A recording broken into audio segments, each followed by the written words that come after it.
Hello and welcome into another episode of the 21-9 Sports Network. It's your boy Matty Ice, and again we're talking about Formula One and this weekend's Grand Prix in Bahrain. Yes, I said in my review video we're going to Azerbaijan. That is totally incorrect. We don't go there for months, and my sleep deprived butt got it wrong, and I'm terribly sorry about that. But you are on our way to Bahrain, and this is going to be everything you need to know before the lights out on Sunday, and also my predictions going into this weekend. Let's get it rolling.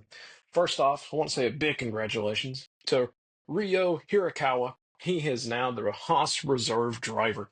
He has gone from McLaren, where he saw absolutely no way into a Formula One seat. They have Pato Award and, of course, Lando and Oscar on humongous deals. And I can't really blame him from trying to go to Alpine, but I feel like Alpine did a publicity stunt in a way of having a Japanese driver in that free practice one period. And that of itself, I don't think really set right with me because I thought, oh, he's an Alpine reserve driver. What about Aaron Paul?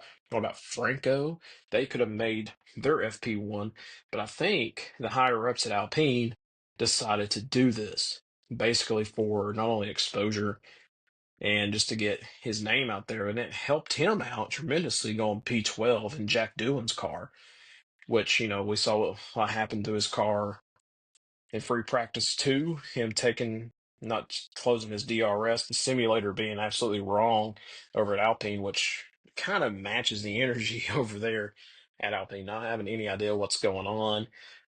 Running a team kind of like I probably would run a convenience store, just wide open and try to keep stock, but have no idea what's going on because there's going to be too much going on.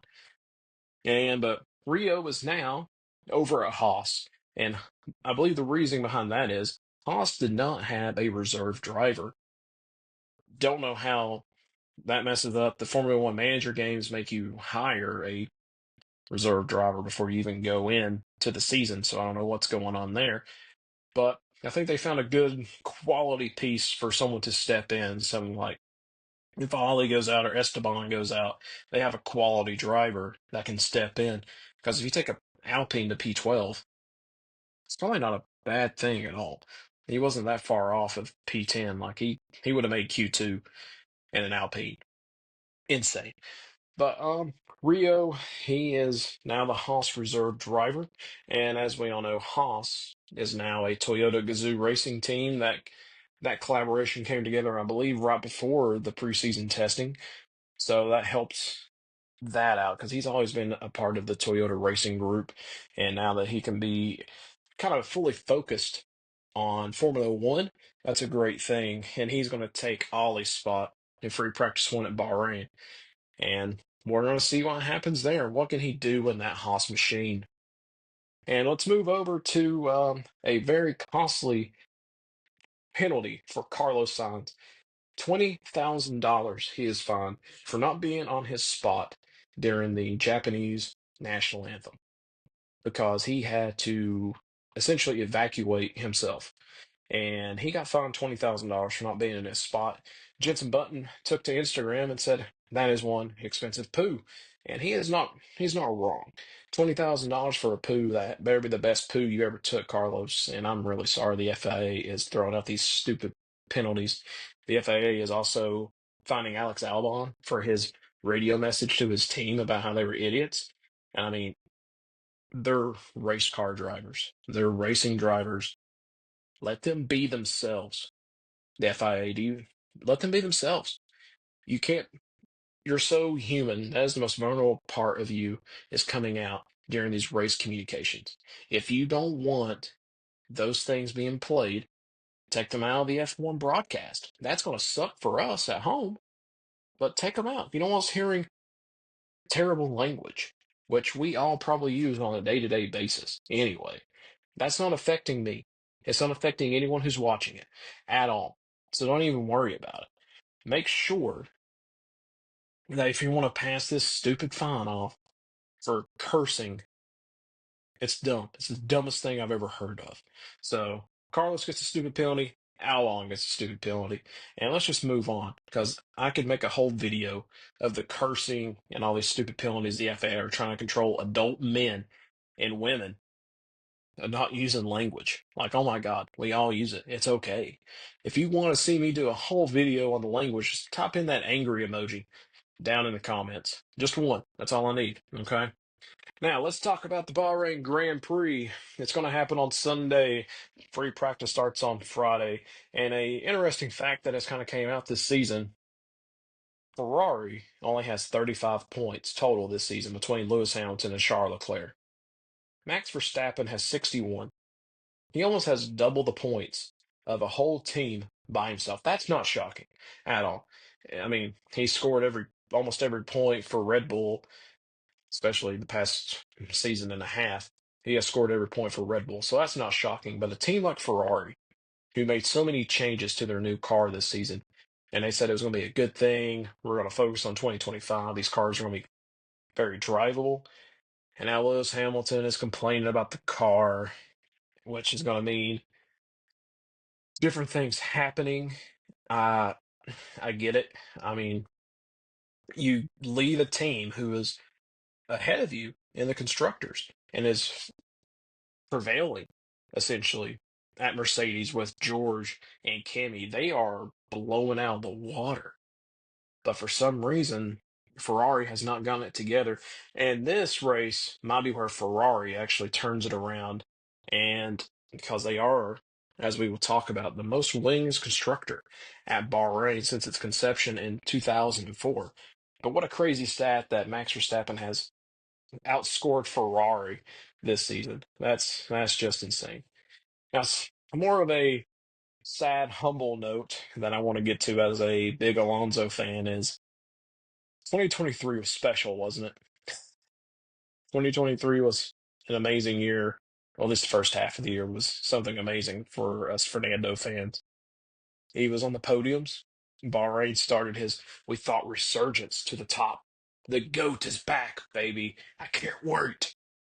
And then it's just been crap. I don't know what's going on. They talk about this wind tunnel at Aston Martin. They talk about all these cool things. Lawrence Stroll has invested X amount of money into the team. Where's it going? It's not going to Alonso's car. Lance Stroll took a back seat last week. He finished 20th, P20. What happened? Where has my GOAT gone? We still think about those podiums, Fernando. I want you to return to the GOAT you are, to the person and the race car driver we know you can be. We need another podium from you, GOAT. We really need that 33rd win. We really need that. Can't wait for you to get that win. I think it's going to come next year. It's going to come next year. I don't think anything happens this year. Nothing's going to happen. You're going to finish like seventh in the constructors, and that's okay. Whatever. But it just breaks my heart as a Fernando fan to see what has truly happened at Aston Martin.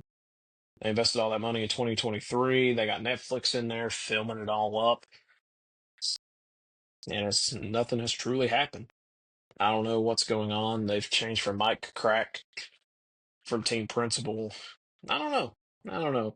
Maybe they're working on something with Adrian Newey coming back. I don't know. But let's get to the Bahrain Grand Prix preview. All right, we're in secure, and they're going to run 57 laps around this 5.4 kilometer track. That is 3.3 miles for my American viewers, because the metric system we don't know. But I got you. I got you. I converted it with Google. And the lap record is held by Pedro de la Rosa at 1.31.447 seconds. That is incredibly fast. You would think that would be broken by now, but I'm guessing that's the race lap record. And if you look up on here on the screen, they're going to bring the C1, C2, and C3 tire. C1 being the hard tire, C2 being the medium, and C3 being the soft tire. And that soft tire is not going to last as long. Of course, it never does, especially around this track, especially with a asphalt abrasion 5 out of 5. That's going to be the strategy this weekend. It's going to be, can we lower the fuel in the car to start the race to make sure this tire degradation doesn't go as bad as we think it's going to go? And who knows? The soft tire is, of course, going to be the fastest, but what are you going to do on that second stint? It should be a two-stopper race. I couldn't imagine it being a one stop, especially at this track. That's going to be kind of tough. Um, Mostly because of the braking zones, especially into turn one. That's where a lot of overtakes are going to happen. Uh, Honestly, I just don't know. This is a fast racetrack, and it usually brings us great racing. Turn one on the first lap is always a cluster. Uh, there's no getting around it. It's always a cluster.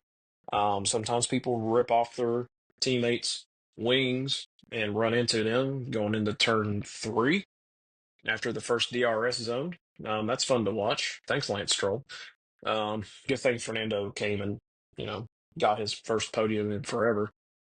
Um, but Bahrain's honestly a great racetrack. I mean, it's brought us great racing, and I would probably save a couple of sets of softs. And speaking of soft tires, Mercedes brought almost 30 sets of soft tires to the preseason testing. So I'm wondering if Toto has a plan of trying to get George and Kimmy up there on a soft medium or soft hard soft strategy. I don't know. I'm not in the heads of the race engineers. I'm not that good. I'm not that good at all.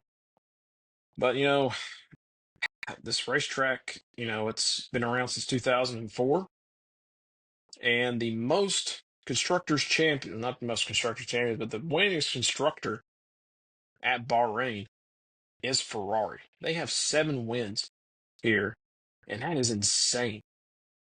They have 7 wins, the last one coming in 2022. Mercedes has 6, the last coming in 2021. Red Bull with 4, they've won the past 2. And Renault has won 2.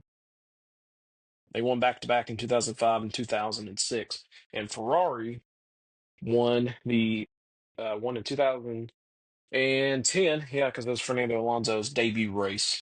And that was their fourth victory at the track. And Fernando won his debut with Ferrari.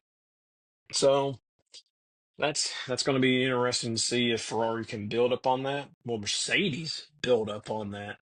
Or will Red Bull go back to back? Will Max go back to back to back? Because last season it was Max on the podium, Checo Perez, and Carlos Sainz on the podium. I think McLaren finished in the top 10. They did score double points, but McLaren, that was before they fixed their car. It was almost a tractor, not the lawnmower that we saw last week, but it was kind of a tractor of sorts last year. So, what are my predictions for the Bahrain Grand Prix? Honestly, this was kind of a tough one to figure out because Max has shown what he can do in that car. Can Yuki? I know I haven't talked about him much in this video, but can Yuki take his lessons learned from Japan and get him to Bahrain? Because everyone knows this track. Bahrain, this is probably the most known track between all the rookies and the veterans. Everyone knows this track. I mean, it's been around for a long time. F2 races there, F1 Academy races there. I know F1 Academy is all ladies, but I'm just proving a point here. F2 and F1. So the rookies shouldn't have a problem around this track, which we've seen the rookies be really good, especially Isaac and Kimmy and Ollie. Uh, Bortoleto, he's in a state car. You can't really judge that too awful much. And Liam Lawson, he's in a racing bull. That racing bull is fast. What can he do? But honestly, I think you're going to see a better showing from rookies this season than you have in the past because of just all the knowledge that these rookies do have. And honestly, let's just get to my podium predictions. I'll even do all top 5 positions. I believe that Sunday in Secure, we will see Max Verstappen winning his second race of 2025, going back to back, and Red Bull going back to back to back 3 years in a row. And I think Lewis Hamilton comes home second, and I think it's Oscar Piastri rounding out the podium at the Bahrain Grand Prix. And I truly think that in fourth place is going to be Lando. In fifth place is going to be Kimi Antonelli. I think Kimi is going to be fast. I think he's going to be right up there fighting for a podium spot, but possibly a little too much aggression on the soft tires in the second stint is going to hurt him. And I think George finishes right behind him. And unfortunately, one Ferrari car is always sacrificed, and it's going to be Leclerc's car that's going to be sacrificed this Sunday. So that is my podium: Max, Lewis, and Oscar. And please feel free to continue the conversation down in the comments. Tell me who your predictions are to win this weekend's race. And honestly, that's going to wrap up this video. Thanks for watching. And if you did make it this far, put a hot dog emoji in the comments below, just because. Why not? Again, this is your boy, Matty Ice. And again, when it's time for lights out, it's time to overtake.